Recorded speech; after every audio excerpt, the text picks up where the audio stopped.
commitment. Yes, PS, you're looking at me.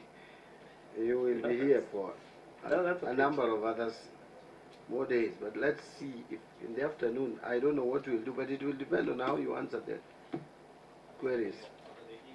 Yeah, it's anyway, you are not off record, so I wouldn't challenge that. But let's see if in the afternoon we can be a little faster. Thank you. The meeting is adjourned to 2:30.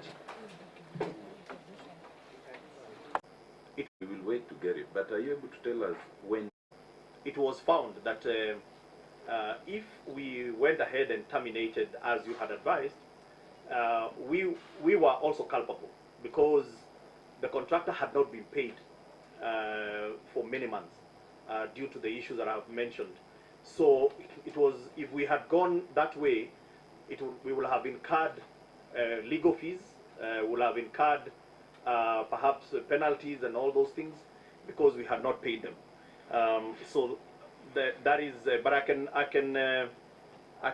try and find out the minutes that sort of got us to arrive at that decision, and then of which we can be able to provide. Thank you, Chair. 1 o'clock. In terms of not even the PS, but the officers and the engineers who are supposed to assist. Don't you think PS, because you have to come when you are fully prepared, don't you think maybe as you come you have anticipated the queries that will come, so that you are also accompanied by those officers that you think are competent enough to be able to answer? Chair, I think this is because of the supplementary question. It is not because when you say about the liquidated damages, whether it was this particular one of a Mali, but because we had several issues with the police housing contracts. But on this particular one, there was several engagements. There were issues on our side, there were issues on the contractor side, and then it was agreed for mutual termination, and also to avoid a long litigious process as well, which means that these houses will have continued stalled, and our policemen will not get those houses. So that was just maybe for clarity, PS, the one I was referring to is actually the same audit query. Okay. It was paragraph 820. It was paragraph 821. Okay. And the wordings are the same. It is 100 housing units at the Mali administration police training camp at a cost of 136,705,000 had been abandoned at 85%. So it is the same audit query. Okay. Okay. So, Chair, there was we sat down and we agreed on our mutual termination. So everybody took care of their costs, and that has helped us to. Maybe just answer tied to the question that was asked, whether there is evidence that the contractors also agreed to that mutual termination. Yes, there is an agreement, and we unfortunately we didn't attach it, but we will also be one of the documents. Make that available. We shall make it available. And I indicated when. Okay. It's 1 week from now. Yes. So Chair, from Honorable Otiende,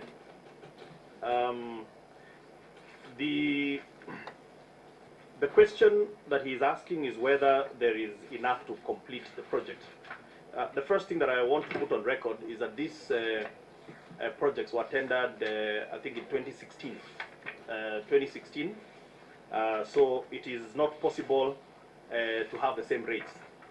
We know what has happened to the cost of materials and so on and so forth. I think that has been taken into consideration. So a new tender was done. The BQs were done by Public Works.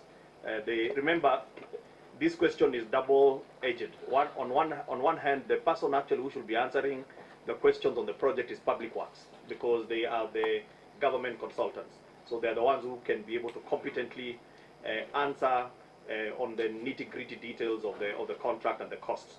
So they gave us new BQs, and it was advertised, and it was awarded to a company called Belfast Engineering Works, and for an amount of 32,341,420. And At the moment, as we sit, it is of the work that they were given, it is 34% completion. Just to answer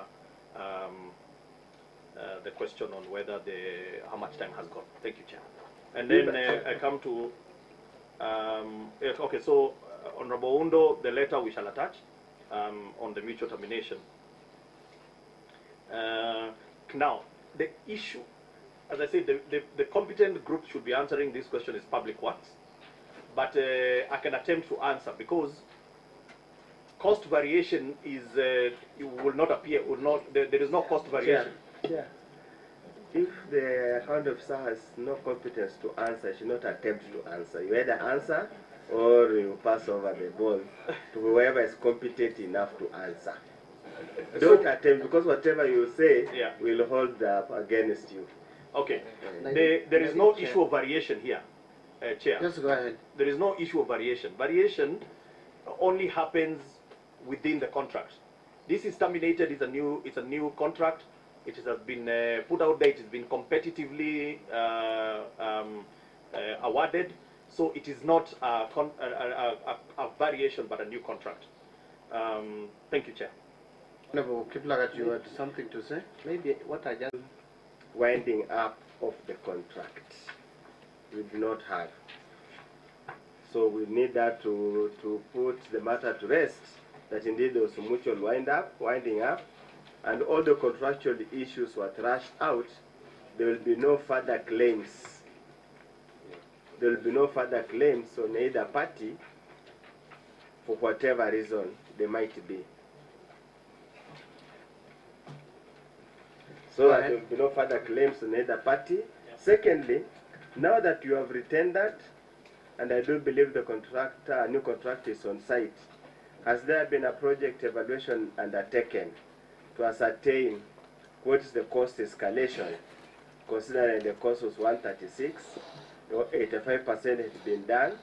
Is the remaining percent, 15%, adequate to complete the project?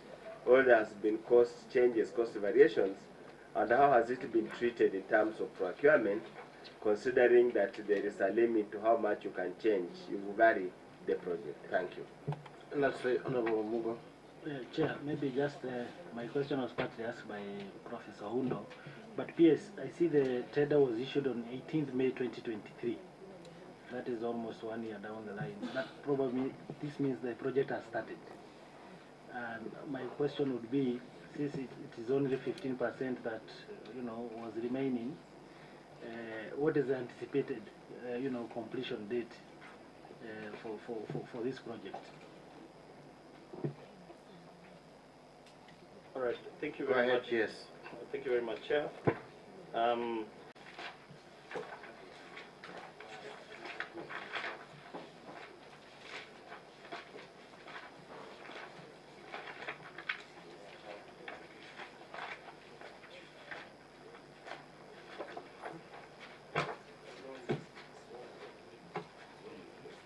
Your department was to recover liquidated damages from the contractor for non-performance. From what I get from you is that now you realize that both parties had their areas of fault, so then you mutually agreed to terminate now without any other party asking for specific performance, or rather asking for payment from the other. So you will clarify that. Honorable Otiende, then Honorable Undo. Thank you. That's actually the question I wanted to put Pierce, because the works had been done to the extent of 85%. And there was now subsequent mutual agreement to terminate. But the response is not speaking about the work, whether the payments that had been made are commensurate to the work done, and whether therefore the balance that was due of approximately 15% would be enough to complete that work. But secondly, I'm struggling to find the annexure 891. From your document, I think the previous query, the annexure is 890.41. And once I come there, I'm being taken to an extra 896. So between 890 and 895, I'm not seeing anything, unless there's a, because 890 is that list. The next page is marked 2I, and it does not appear to relate to this issue. Then the page after that is marked Kisi something, an extra 896-1. Can you get us to where this 890 is? What is the document? Is it the tender? Yes, so the tender notice? Is the tender notice 891? Huh? It's true that, as previously reported, Chair, this is something that has been there in previous park meetings. The construction of 100 units at a Mali administration police training at a cost of 136,705,536 was abandoned at 85% completion stage. However, the project at NPS Emali campus costing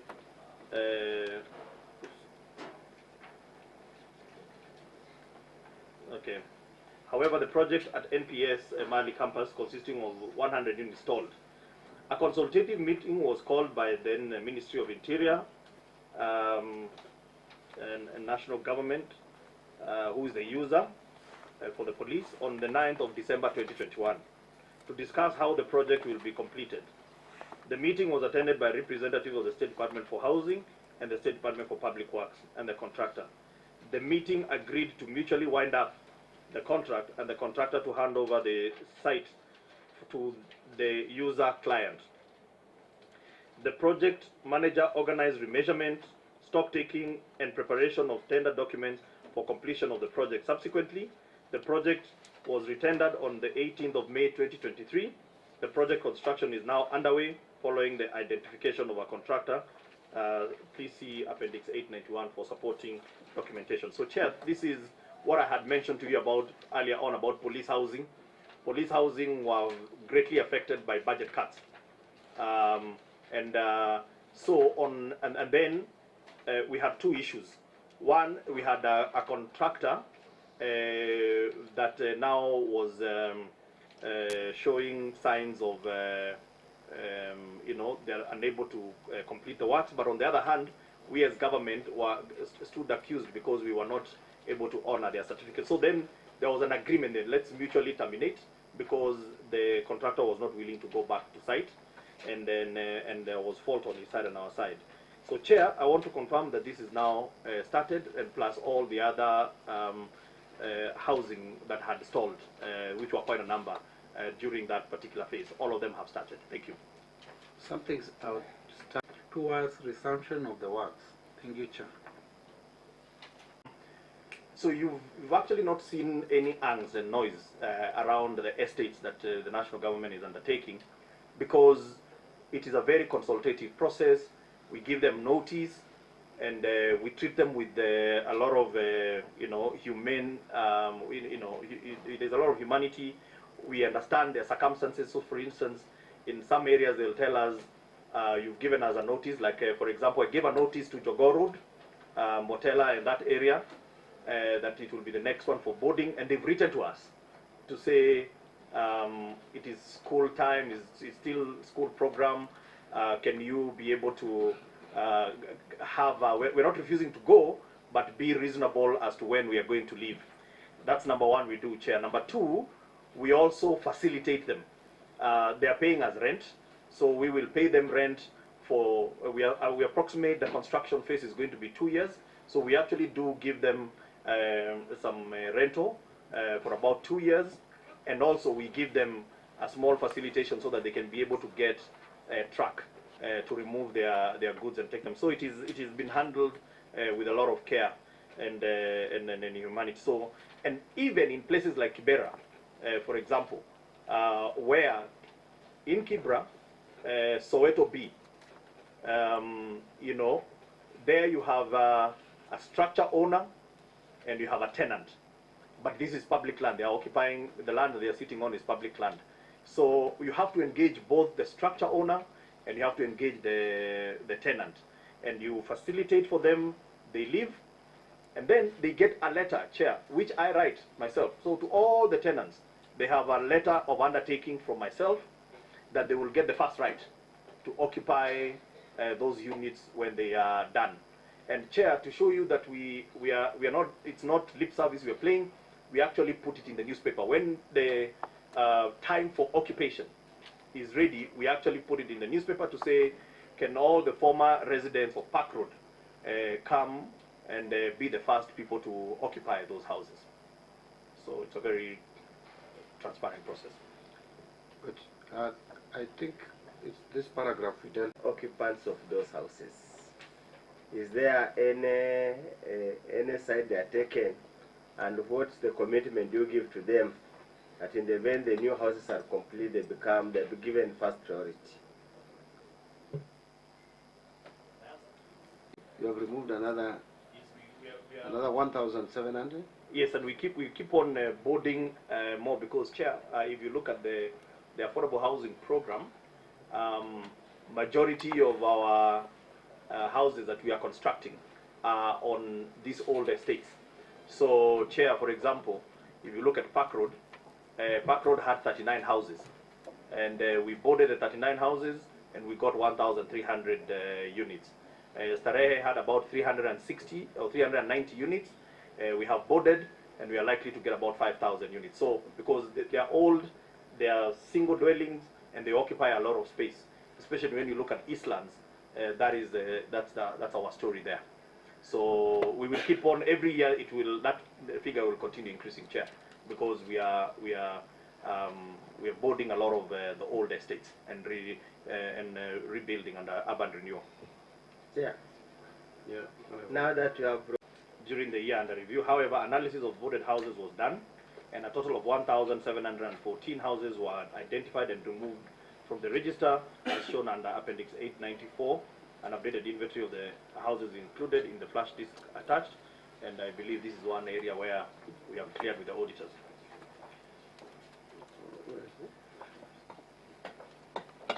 You've said you've attached the flash disk. Where is it? As previously reported, examination of records of boarded houses countrywide revealed that several houses were either encroached, grabbed, or condemned, demolished, transferred to other entities, or converted to offices for commercial use. However, the records were not comprehensive as management did not have an updated inventory of all houses. In the absence of updated records, the status of the boarded houses, custody of the houses, and the extent of unrealized revenue from such boarded houses could not be confirmed.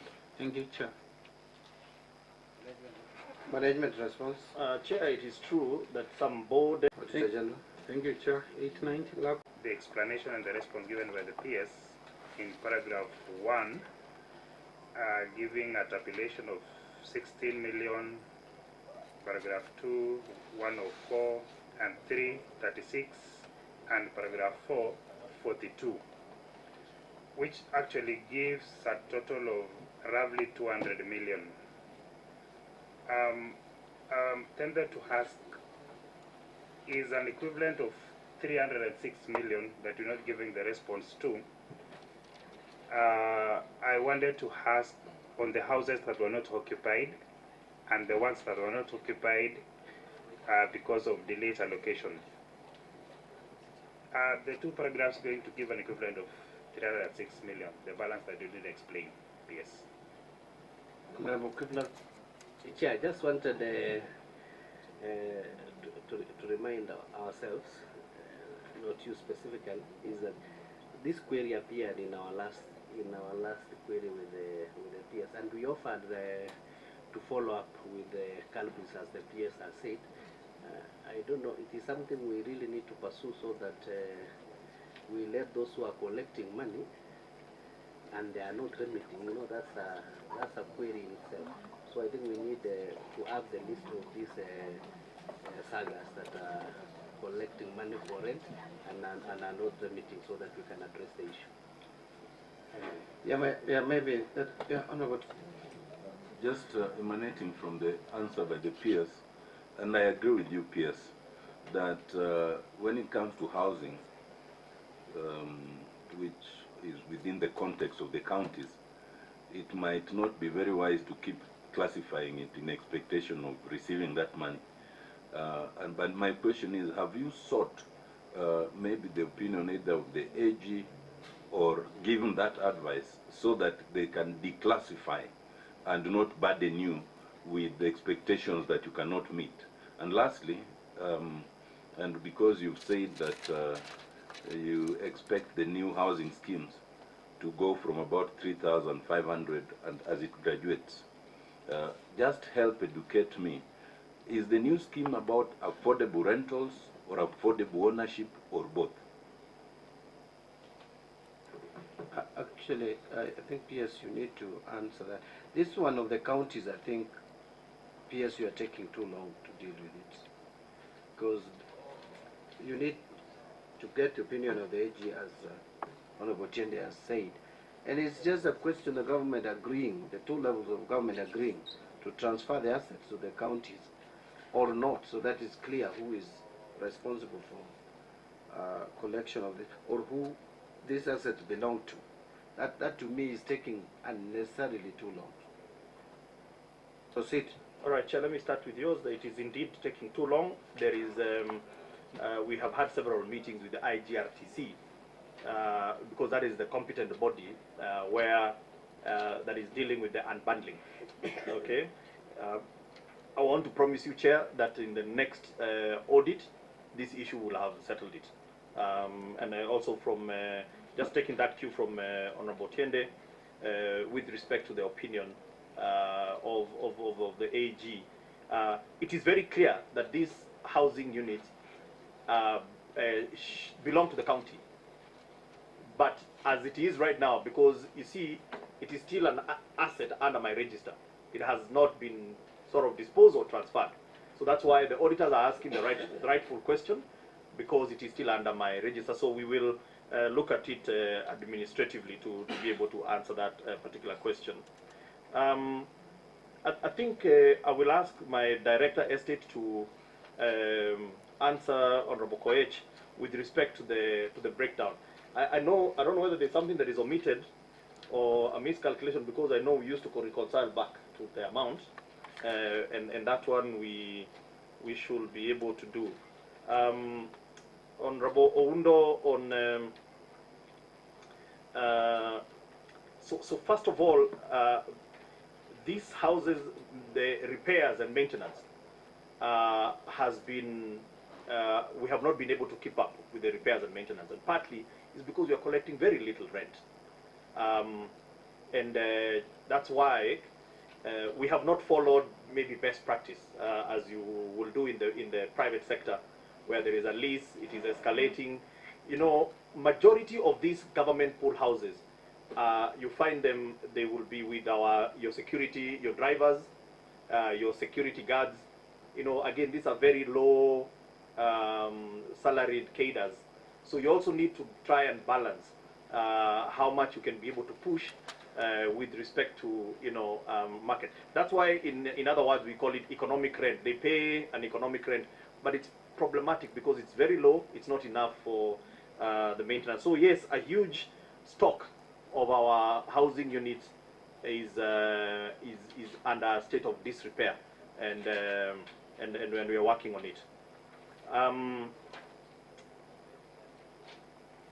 Now, before I hand over to my director, let me ask then answer the question on from Honorable Tiende about affordable housing.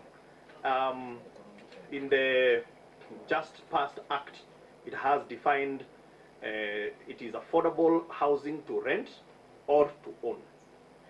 Our belief is that if somebody has the powers to own or the opportunity to own, they must be allowed to own. And that is why you look at our program, it is such that the same amount of money you're paying rent is the same amount of money you pay rent to own. So and then the other thing that we are doing is also making sure that these houses are all over the country, so that it's not a Nairobi thing. So if you don't want to own a house in Nairobi, you can get a rental unit and own back at home. and especially the issue of rural housing, Chair, it is so important because it is getting to alarming areas. If you look at, for example, I was looking yesterday at the map of Kisii and Narok, and you can actually clearly see the demarcation.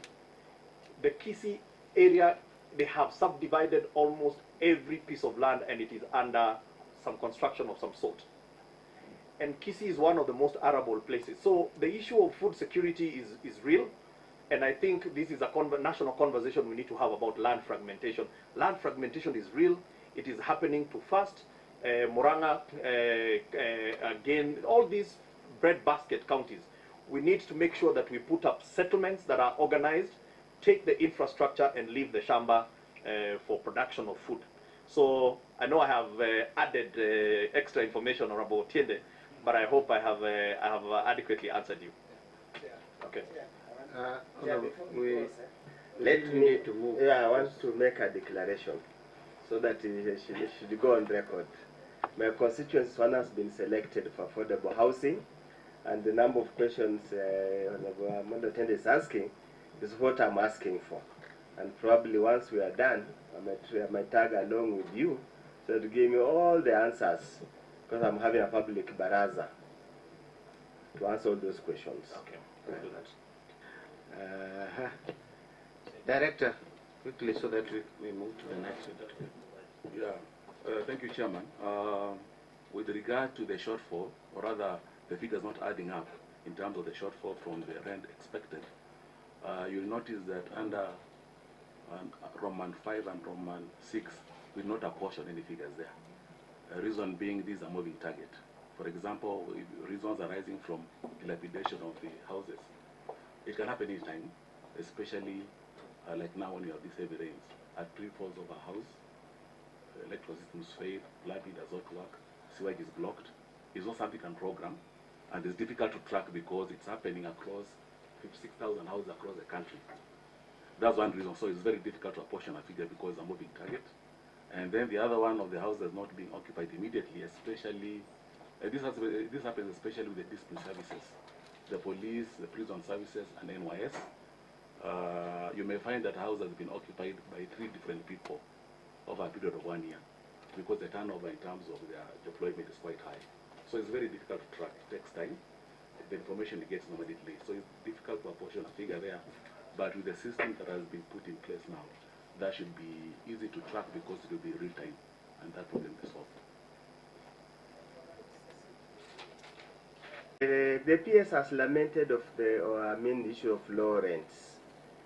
I don't know if you have undertaken a rental assessment for all your properties as of today to know what you ought to charge and what you are charging.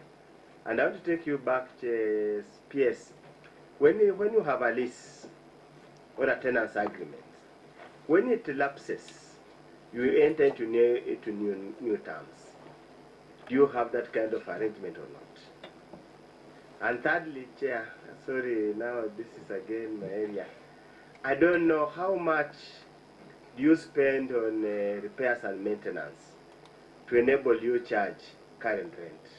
Or are they dilapidated to an extent that some would rather walk away instead of continue to pay that kind of low rent? And then finally, let me also give you, Chair, during my days when I used to interact, you see, the houses never fall vacant for long. If you are sick and your colleague knows you are unwell, they will continuously pay you a visit in the hospital to see how badly you are doing and how soon you are likely to expire, so that you can start making plans to take your house. Thank you. Honorable. His memory is very good because it is true that we did undertake last year that we will be rolling out an ERP system that was going to be used to collect, especially for reconciliation. We did procure the system, Chair, and then someone went to court. And they tied us in court, and it was some of the strangest orders why they, I think the reason why there was an injunction was something about is it, what do you call it? This, not access to information, data protection. You know. Anyway, obviously that wasted a lot of time, and then the ruling, when the final ruling came, I think that case was dismissed, and now I want to confirm that since its dismissal, we have now started. We are in the process of rolling out. It is happening now. So we expect this is going to be done very fast, and I have my housing secretary here who is chairing that committee, because it is both at estates, our civil servant fund, and our slum upgrading. Now, so that one is done. Now, Chair, let me put it this way. It is a plea that I made to this committee, and I'm still going to make the same plea. And because the Auditor General is also listening, Chair, it is irregular for any MDA to spend money outside the budget. Now, this rent collection should be probably the easiest thing to reconcile, because you have deducted the rent from the employee, and that shows in a document called a byproduct document, okay, which you as an MDA, you sent to us to say we have deducted, but then you don't remit the money. Okay, you don't remit the money. Now the question is, when they don't remit the money, what do they do with that money? Because that money is not in their budget. It's a serious audit issue. Now, because it seems like the stick is on our side, but the Auditor General also has the benefit of seeing on our side who are these MDAs that we are saying they have not collected. When they are auditing those MDAs, I think they should be able to go and ask them, you collected this money from your employees, but you did not remit. Why? Because at the moment there is just no consequence. You know, they don't remit the money. What are the consequences? We also asked, and I think you, Chair, agreed that you're going to perhaps request a special audit to be done by all these MDAs that have not remitted the money, so that they say what have they been doing with those monies. Because as an MDA, the only thing I can do is maybe evict. But now, how do I go and evict people? You see, the people who are in those government pool houses, they have paid, Chair. So you can't evict someone who has already paid. So this is one of those issues that I believe, Chair, you can, as a committee, be able to assist us, because we have written to the head of public service and review, and I think last time around we did attach all those things. I think we took you through, and we can attach again. We have written to Treasury. We had even asked Treasury, for example, because you see, Chair, and this is what is very strange. Rent ordinarily is one of the things that is easily determinable. The only time you expect someone is going to leave the house is when either they get they pass away, or they reach retirement age and they have to leave, Chair. And even when that happens, there is a quick replacement because there's a long waiting list. So if there is an amount that should be very consistent, is this one, okay? But it is one of the most lumpy. It is inconsistent. We don't get the same amount every month.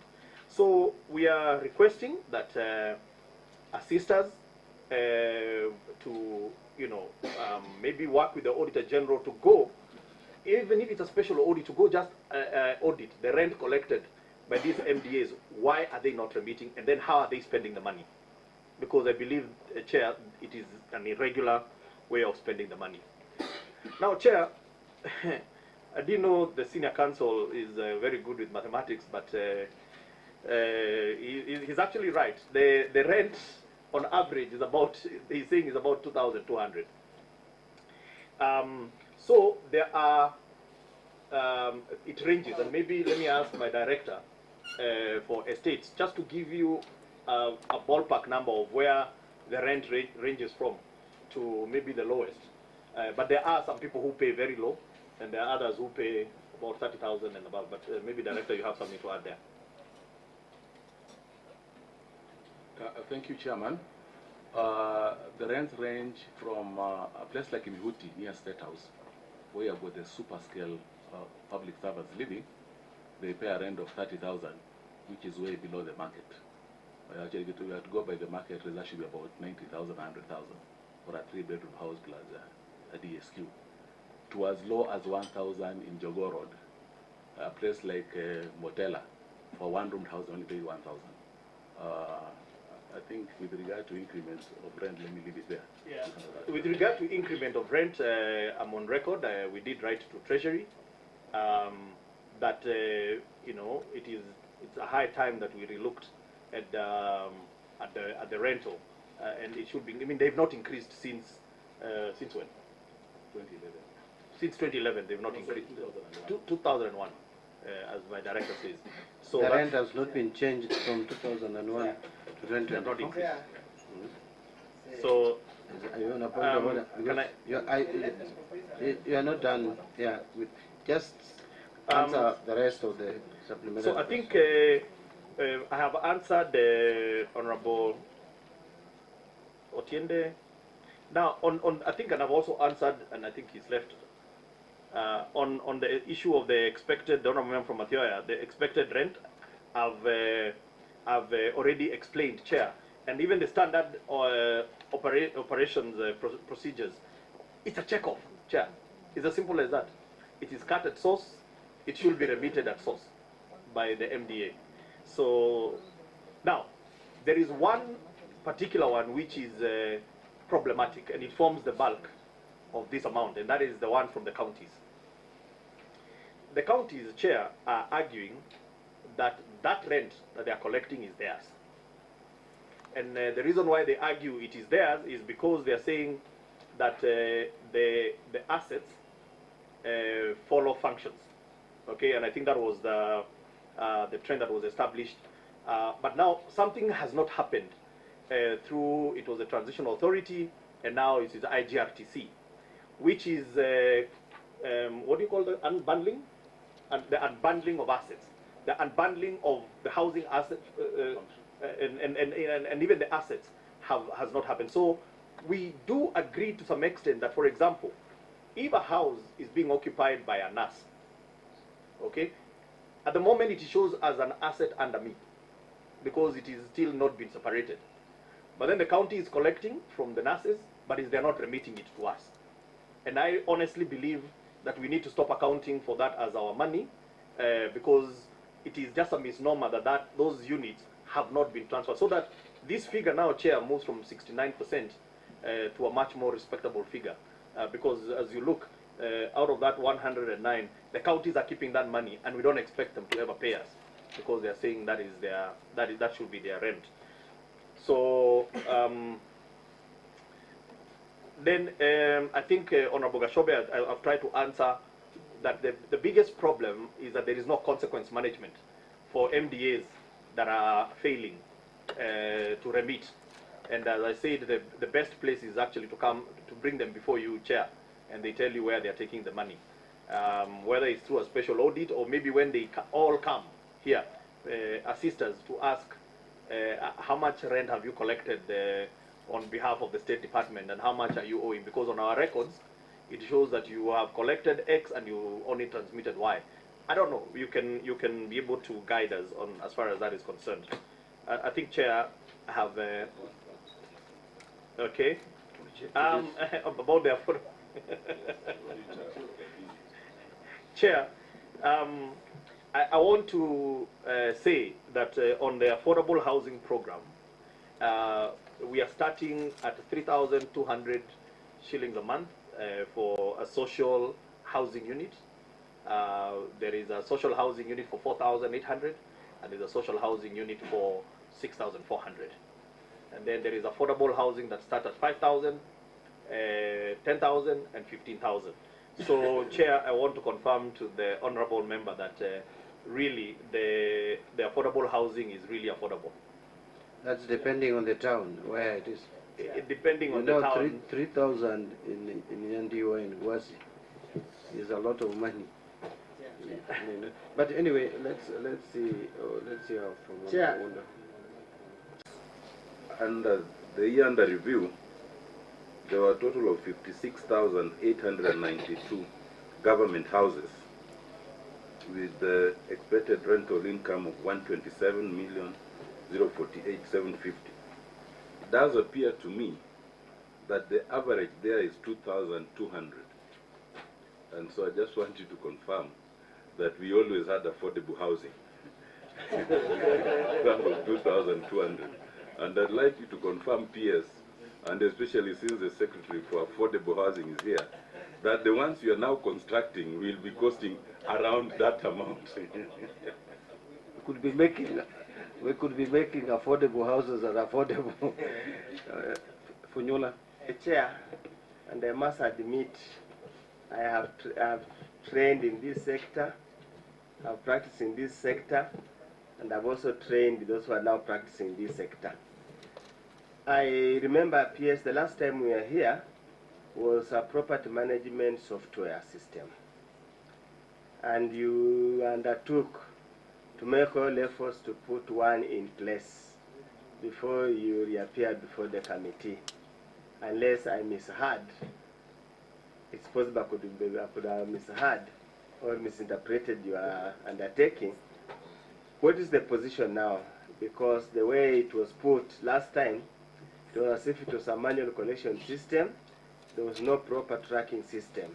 Would be interested to know to what extent do you have a proper running property management system that can actually tell you who has not paid, who is due to pay, when is the rent review due, when is the lease agreement due for renewal, and all those basic things, and whether what's the status of repairs and maintenance, and all those two small issues which we normally teach the first day when those are like freshers come. Thank you. Yes. First, in this table, you are saying it is expected rent in your table, in your answer. So, I don't know whether these are the actual figures in what you have collected. 2016, 2017, do you collect the same amount of money? Probably, maybe the figures need to change a little bit, because maybe this was anticipated then. Then, my question would be, on this issue of rent, do you have, standard operating procedures, on how this rent is limited?